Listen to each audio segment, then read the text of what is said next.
Traitors, backstabbers, imposters, conspirators, deserters, assholes. Traitors are the characters in movies we love to hate. Their bad decisions usually move the plot forward in a very bad direction. They are quite fascinating characters, and that's why today we are going to be revealing our top traitors of all time in film. You're probably wondering why we're here right now, tied up with this. Well, one of our good friends, former friends, decided to become a traitor himself. We're in the Amazon jungles right now, and Mr. Saltine had a map to a bunch of gold, and gosh darn it, that map was right. We found the gold, but before we knew it, that traitor knocked us out cold.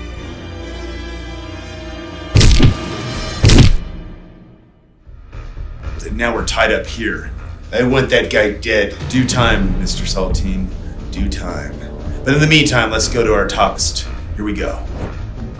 Jurassic Park. Dennis Nearby is a highly intelligent computer programmer. He's probably the best there is in 1993, and that's why they hired him at Jurassic Park. Unfortunately, he feels underpaid and goes behind John Hammond's back to a competing company that will pay him a lot of money to smuggle embryos out of the labs. Of course, he takes this deal and he creates a computer virus that will allow him to steal the embryos and escape Jurassic Park without anyone knowing. We all know in the beginning he's a bad guy besides our main characters. And as he tries to escape with the embryos, he gets lost and stuck. And of course, that's when he meets his demise from this cute or maybe scary dinosaur.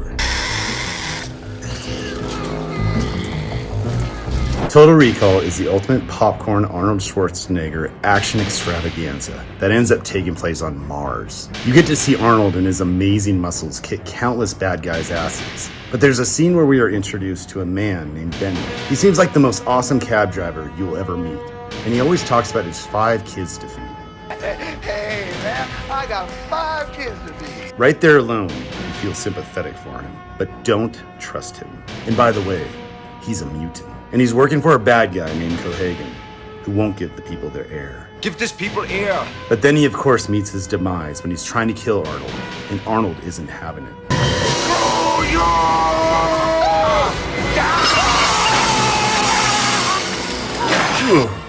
He got his. Jon Voight from Anaconda is one of the weirdest, creepiest traitors on this list. From the moment you meet him, you know there's something wrong with him off the bat. But he does things that helps others, that makes it look like he's helpful because of his experience in the Amazon. Our main characters are making a documentary, and they could use his help to get to their location that they want to get to. As he helps them, they gradually realize his real intentions. His goal is to catch the biggest anaconda ever alive for profit.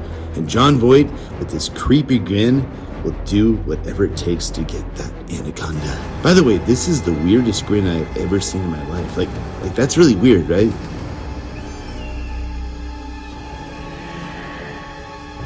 Anyways, his character screws over everyone. But don't worry, he meets his demise by that huge anaconda.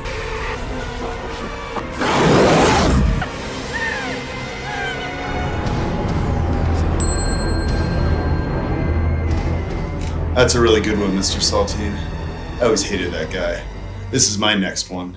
Aliens is one of the best sequels of all time, and it also has one of the best backstabbers ever. Ripley wakes up from her sleep 57 years later, after the events of Alien, and he's one of the first people she meets. He plays the character of Burke, and he comes off as such a nice guy that works for the company, but he seems different, and Ripley ends up trusting him. And why wouldn't she? He looks like the perfect nice guy, but man was she wrong. At the end of the day, he's a corporate guy, and the intention is to bring the aliens back to study them, to develop the ultimate, perfect biological weapon. And he almost got away with it too, if it weren't for that darn Ripley. She figures out his ways and puts him in his spot. And then, at the end of the day, the aliens also put him in his spot. Yeah, what is that? Unfortunately, Mr. Dean, there's anacondas here. What? Yes, there's anacondas in this cave. Let's keep going on the reviews. Yes, that will distract us from the anacondas. That might kill us. Fredo from The Godfather Part 2. Betrayal is hard, and sometimes there's nothing worse than being betrayed by your own blood brother. The late John Cazale is probably one of the greatest actors of his generation, and here he truly steals the show. In the beginning of Godfather Part 2, Fredo is the underboss to his younger brother, Michael, and of course this creates a lot of jealousy and resentment. Send Fredo to pick somebody up at the airport. I'm your older brother, Mike, and I was stepped over. He feels like he's been completely stepped over and starts doing dumb things and ends up becoming a traitor to Michael Corleone and the family. Once Michael finds out, he confronts him with the kiss of death, and we all know what that means. I know it was you, Fredo. You broke my heart. Michael knows what he has to do, and as his brother goes on a fishing boat with another man, he watches in the distance. This is probably one of the hardest deaths to watch, knowing that a brother had someone kill his own brother for his betrayal. 1990's Ghost is one of my personal favorite romantic movies I've ever seen. Maybe it's because I have a man crush on Patrick Swayze after seeing Dirty Dancing and Point Break. Patrick Swayze is the ultimate lover and nice guy, and has a beautiful wife played by Demi Moore. He's a banker who does darn good work at his job and finds a discrepancy in the bank he works for. He tells one of his best friends at the bank about this, but spoilers, this is no best friend. He puts a hit on Patrick Swayze's character, which kills him and turns him into a ghost. Tony Goldwyn is the ultimate backstabber. In the beginning of the movie, we think he's the coolest guy ever, and then we see his true colors. But now that Patrick Swayze is a ghost, he can stalk him and find out all the details with him in his backstabbing ways and see how he's trying to cover his ass. But don't worry, this bad guy meets his demise in a gruesome bloody death as a broken window impales him, which leads to his death. But sometimes death is even worse. As these scary ghosts come for him, justice is served. If you haven't seen Ghost, definitely watch it. But be sure to leave a box of Kleenexes by your side because you will cry. Also remember, you don't have to say I love you. You can say Ditto. I think all those guys are really bad backstabbers and traitors, like our former friend over there. Anyway, subscribe and like to the channel. And by the way, Mr. Dean, I think I've figured out how to get out of here. How? Remember Lethal Weapon 2 when Mel Gibson did that thing with his back? I'm gonna do that with my thumb. Here we go. Wait.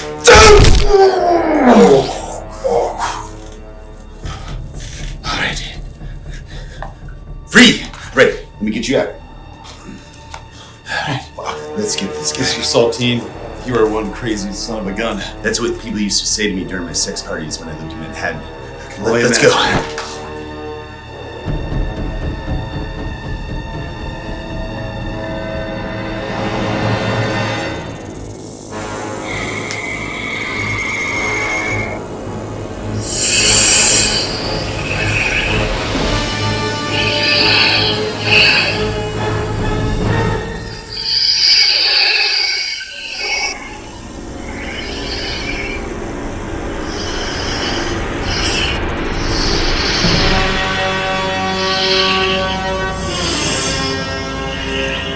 There's two of you and two yummy humans over there. Why are you going for me?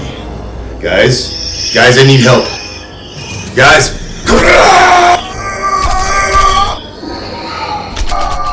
You seen that, Mr. Saltine? Those anacondas are here to protect the gold.